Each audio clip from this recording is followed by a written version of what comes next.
उत्तर भारत में अचानक मौसम ने करवट ले ली है। लखनऊ में आंधी तूफान से दिन में रात का आलम है। कानपुर में भी मौसम ने जबरदस्त करवट ली है। तस्वीरें आपके सामने हैं, ये देखिए कानपुर में 4:30 बजे ऐसा लग रहा है जैसे रात के 9:30 बज रहे हैं। कानपुर की तस्वीरें हम आपको दिखा रहे हैं किस तरीके से कानपुर में बारिश हो रही है, एकदम अंधेरा छा चुका है। दिल्ली में भी कुछ ऐसा ही हाल है, बूंदाबांदी शुरू हो गई है, हल्की हल्की बूंदाबांदी चल रही है। लखनऊ, कानपुर, दिल्ली, उनकी तस्वीरें हम आपको दिखा रहे हैं।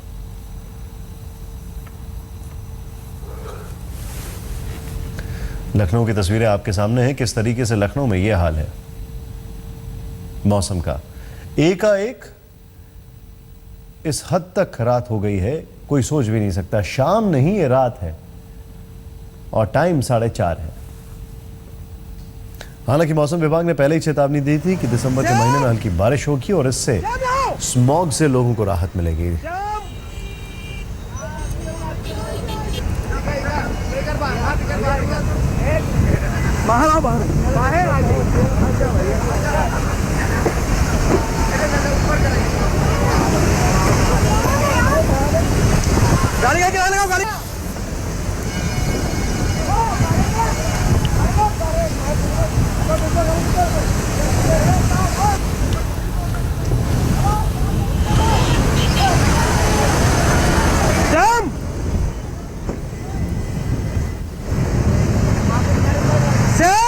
लखनऊ में दिन में हरे अंधेरा और दिल्ली में बूंदाबांदी।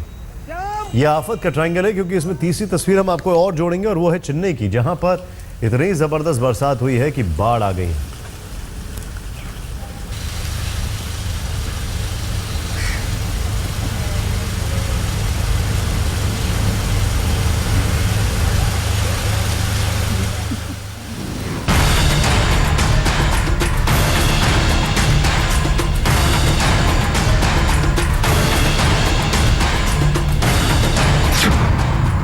आसमान से मौसम का ट्रिपल अटैक। पहाड़ी इलाकों में भीषण बर्फबारी। उत्तर भारत में धुंध का कहर। दक्षिण भारत में बारिश बनी मुसीबत। कैसे बना मौसम का ट्रायंगल? पूरी दुनिया में जलवायु और मौसम में अजीबोगरीब बदलाव को लेकर चर्चा हो रही है, चिंता जताई जा रही है। फ्रांस में दुनिया भर के देशों के लोग ग्लोबल वार्मिंग की वजह से पर्यावरण के बनते बिगड़ते मिजाज को सुधारने के लिए प्लानिंग कर रहे हैं और इसी बीच मौसम ने अपने अजब रंग दिखाने शुरू कर दिए। दिसंबर शुरू हो चुका है और इस लिहाज से आमतौर पर हर जगह सर्दी पड़ने लगती है, लेकिन देखिए मौसम की अलग अलग तस्वीरें। पहाड़ों पर बर्फबारी शुरू हो चुकी है। हिमाचल प्रदेश और उत्तराखंड के कई इलाकों में बर्फ गिरने से तापमान माइनस के करीब पहुंच चुका है। तो वहीं उत्तर भारत में भीषण धुंध जारी है। बर्फबारी और धुंध के साथ बारिश की वजह से मौसम का ट्रायंगल बन रहा है। दक्षिण भारत में चेन्नई समेत कई जगहों पर भारी बरसात से जनजीवन बुरी तरह प्रभावित है। शिमला से लेकर चेन्नई तक और दिल्ली से लेकर राजस्थान तक हर तरफ मौसम की मार पड़ रही है। बर्फबारी, धुंध और बारिश ये बताने के लिए काफी है कि पर्यावरण में सब कुछ ठीक नहीं चल रहा। हवा से लेकर जमीन तक हर जगह कुदरत एक अलर्ट जारी कर रही है। आज तक ब्यूरो। सीधे लेके चलते हैं आपको लखनऊ। वहां की जो तस्वीरें आपके सामने हैं उनमें देखकर हैरानी होती है कि लखनऊ में अभी से ही यह हाल है। मौसम ने ऐसी करवट ली है। अनूप इस वक्त हमारे साथ हैं, हमारे सहयोगी। अनूप जी, क्या हाल है लखनऊ का अभी? निशांत, अभी भी लखनऊ में बारिश हो रही है, तेज हवाएं चल रही हैं। हालांकि अंधेरा थोड़ा सा कम हुआ था। एक बारगी तो बिल्कुल ऐसा अंधेरा हो गया था जैसे ये लग रहा था कि शाम के 7 बज चुके हैं, लेकिन अभी थोड़ा सा अंधेरा छटा है और बारिश अभी भी जारी है। हवा चल रही है काफी तेज। और मैं आपको बताना चाहूंगा कि ये माहौल तकरीबन पश्चिमी उत्तर प्रदेश और मध्य उत्तर प्रदेश के कई जिलों में हुआ है। यहाँ तक कि कुछ जिलों से हमारे पास जो खबरें आई है वहाँ ओले गिरने की भी खबरें आई है। बहुत सारे जिले हैं, फिरोजाबाद, फर्रुखाबाद, कन्नौज और इसके अलावा तमाम ऐसे जिले हैं जहाँ पर काफी तेज बारिश हुई है, काफी तेज आंधी हुई है और पूरी तरह से मौसम का मिजाज जो है बिल्कुल बिगड़ चुका है। क्या कहना है मौसम विभाग का, यही हाल रहेगा? मौसम विभाग का ये कहना है कि कम दबाव का एक क्षेत्र बना है जिसकी वजह से यूपी और उत्तराखंड के कई जगहों पर जो है ये बारिश हो रही है। हालांकि उनका कहना है कि कल शाम तक ये दबाव का क्षेत्र कम हो जाएगा, उसके बाद ये जो मौसम है, जो बारिश हो रहा है, वो हट जाएगा। लेकिन अभी अगर बात की जाए तो नुकसान काफी हो चुका है। नुकसान काफी हुआ है और खासकर नुकसान धान की फसल को हुआ होगा निशांत। जो कुछ फसल तो कट चुकी होगी, लेकिन जो धान लेट से बोई जाती है और जो अभी कटी नहीं है खेतों में, तो उनको काफी नुकसान हुआ है। पूरी की पूरी फसल जो है वो जमीन पर लेट गई है और खासकर अगर फसल कटी हुई खेत में पड़ी है तो वो भी खराब हो चुकी है। जो धान खलिहान तक पहुंच गया है वो तो सुरक्षित बचेगा, लेकिन जो खेतों में पड़ा है या जो खेतों में खड़ा है वो दोनों बर्बाद होने की संभावना है। शुक्रिया जानकारी के लिए आपका।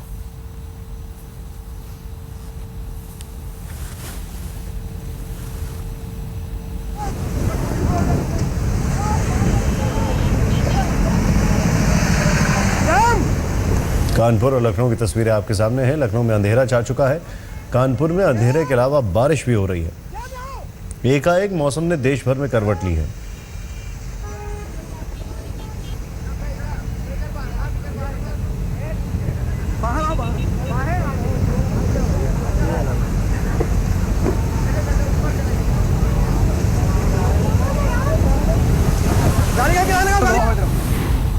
दिल्ली में सर्दी का मौसम कई बार मुसीबत लेकर आया है। पहाड़ों पर बर्फबारी की वजह से राजधानी में कोहरा छाने लगा है, लेकिन बढ़ते प्रदूषण की वजह से सुबह से शाम तक धुंध रहती है। इसकी वजह से आबो हवा में हर वक्त जहरीली गैस मौजूद रहती है। ऐसे में सर्दी में सांस लेना मुश्किल होता जा रहा है। दिल्ली की दोपहर में धूप और बारिश एक साथ देखने के लिए मिली। इस वक्त भी हल्की हल्की बूंदाबांदी जो है वो हो रही है। कुछ देर पहले तक तेज बारिश से आसपास की जो सड़कें हैं वो अब भी गई पूरी तरह से। और अगर आप देखें तो सूरज इस वक्त आसमान में आपको नजर आ रहा होगा। फॉग जिस तरीके से धुएं के साथ मिलकर स्मॉग आसमान में तैयार कर रहा है, उससे राहत मिलने के आसार हैं इस बारिश से। और इस वक्त पानी गिरने की वजह से जिस तरह से राहत मिल सकती है उसके आसार नज़र आ रहे हैं। लेकिन हाँ, उतनी तेज बारिश नहीं हुई है कि पूरी तरह से स्मॉग आसमान से हट जाए। लेकिन हाँ, जिस तरह से अब ये बारिश मौसम विभाग ने अनुमान लगाया था कि होगी, उसी तरीके से आगे बढ़ रही है। कहीं ना कहीं कई ऐसे इलाके हैं दिल्ली एनसीआर के जहाँ पर इसको देखा गया। सवाल ये खड़ा होता है कि क्या इस बारिश के बाद जिस स्मॉग के कम होने की बात की जा रही है उसमें कमी आएगी? वरना पिछले कई दिनों से ये देखने के लिए मिला था, चाहे सुबह का वक्त हो, शाम का वक्त हो या फिर रात का वक्त हो, सबसे ज़्यादा स्मॉग लोगों को परेशान कर रहा था और साथ ही साथ कोहरा भी। ऐसे में देखना होगा कि मौसम विभाग का अनुमान कितना सही बैठता है और क्या वाकई में स्मॉग को लेकर जो खतरे खड़े होने की बात की जा रही है उससे लोगों को राहत मिलती है या नहीं। कैमरा पर्सन वाहिद के साथ पंकज जैन, दिल्ली आज तक।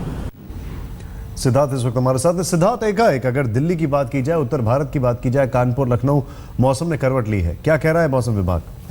निशांत, इस समय जो बारिश चल रही है उसके पीछे ईस्टर्ली वेव को माना जा रहा है और ये एक्टिविटी अगले जो है 3-4 घंटे तक रहेगी। उसके बाद ये एक्टिविटी हट जाएगी। यानी अभी जो बारिश चल रही है अगले 3-4 घंटों के लिए है और उसके बाद फिर से मौसम साफ हो जाएगा। तो कुल मिलाकर जो स्थिति अभी है, जो बारिश हो रही है, बंगाल की खाड़ी से आई हुई नमी है जो बारिश दे रही है और एक बड़े इलाके में दे रही है और इसको थंडर स्टॉर्म एक्टिविटी बोलते हैं। और इस बारिश से एक तरीके से हम कह सकते हैं कि किसानों के लिए कहीं ना कहीं फायदा भी है, क्योंकि गेहूं की फसल के लिए जो बुआई के लिए जो बारिश चाहिए वो बारिश जो है रिक्वायर्ड बारिश से कहीं ना कहीं दे रही है। तो कुल मिलाकर देखें तो ये एक टेम्परेरी सिचुएशन है और ये सिचुएशन आगे फिर बदल जाएगी। जी, आप बता रहे हैं सिचुएशन फिर बदल जाएगी। मौसम विभाग ने कुछ दिन पहले कहा था कि दिसंबर में बारिश होगी और स्मॉग और प्रदूषण से थोड़ी राहत मिलेगी। अब मुझे लगता है कि शायद उससे थोड़ा फायदा होगा। ये जो बारिश हो रही है निशांत, इस बारिश से स्मॉग की कंडीशन में बहुत ज्यादा परिवर्तन होने की संभावना नहीं है, क्योंकि स्मॉग को बदलने के लिए, स्मॉग कंडीशन को बदलने के लिए तेज पछुआ हवाएं चाहिए जिससे ये स्मॉग हटे। लेकिन वैसी स्थिति अभी फिलहाल पैदा होती हुई नहीं दिख रही है, क्योंकि ईस्टर्ली वेव से ये हवाएं चल रही हैं जिसकी वजह से बादल बन रहे हैं। इससे स्थिति और बिगड़ने की आशंका जाहिर की जा रही है। जो जानकार है उनका कहना है कि स्थिति में बहुत ज्यादा सुधार की गुंजाइश कतई नहीं दिख रही है। जी, शुक्रिया जानकारी के लिए आपका। और अब बात करते हैं पहाड़ों पर मौसम के सितम की।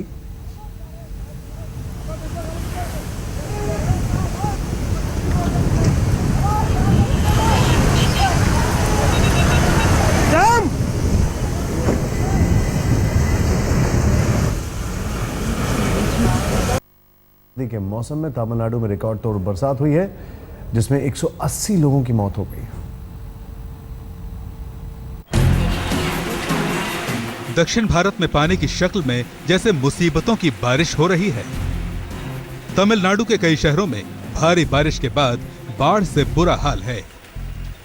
तमिलनाडु की राजधानी चेन्नई में बारिश की वजह से मध्य कैलाश इलाके में सड़क धंस गई। सड़क धंसते ही अफरा तफरी मच गई। ट्रैफिक को डाइवर्ट करना पड़ा। चेन्नई की सड़कों पर हर तरफ पानी ही पानी नजर आ रहा है। करीब 15 दिनों से तमिलनाडु के अलग अलग हिस्सों में रुक रुक कर बारिश हो रही है। बाजारों में भी घुटनों तक पानी भरा है। जनजीवन बुरी तरह प्रभावित हुआ है। तमाम जगहों पर जल भराव हो गया है। बारिश की वजह से चेन्नई, कांचीपुरम, तिरुवल्लुर, विल्लुपुरम और पुडुचेरी में स्कूल कॉलेज बंद कर दिए गए हैं। मौसम विभाग ने आने वाले दिनों में उत्तरी तमिलनाडु और पुडुचेरी में भारी बारिश की आशंका जताई है। तमिलनाडु में बारिश की वजह से अब तक 180 लोगों की मौत हो चुकी है। पीएम राहत कोष से 940 करोड़ रुपए तमिलनाडु को देने का ऐलान किया गया है। हालांकि मुख्यमंत्री जयललिता ने 2000 करोड़ रुपए का पैकेज देने की मांग की है। तमिलनाडु सरकार के मुताबिक बारिश से 8,481 करोड़ रुपए का नुकसान हुआ है। तमिलनाडु में बारिश से जल्दी राहत मिलने की उम्मीद नहीं है। मौसम विभाग भी पर्यावरण में आए भारी बदलाव को बारिश की मुख्य वजह मान रहा है। यानी दक्षिण भारत में भीषण बरसात, दिल्ली समेत उत्तर भारत की धुंध और पहाड़ों की बर्फबारी से आफत का ट्रायंगल बन रहा है। इस आफत से बचने के लिए इंसानों को सिर्फ अपनी तरक्की नहीं बल्कि पर्यावरण की सुरक्षा और संरक्षा पर भी ध्यान देना होगा। चेन्नई से शेषा के साथ आज तक ब्यूरो। इस वक्त की बड़ी खबर, पहले जलवायु परिवर्तन सम्मेलन में प्रधानमंत्री मोदी और पाकिस्तान के प्रधानमंत्री नवाज शरीफ का आमना सामना हुआ। दोनों नेताओं ने एक दूसरे से हाथ मिलाया। इसके बाद दोनों एक ही सोफे पर बैठकर बातचीत करते हुए नजर आए। 2 दिन के इस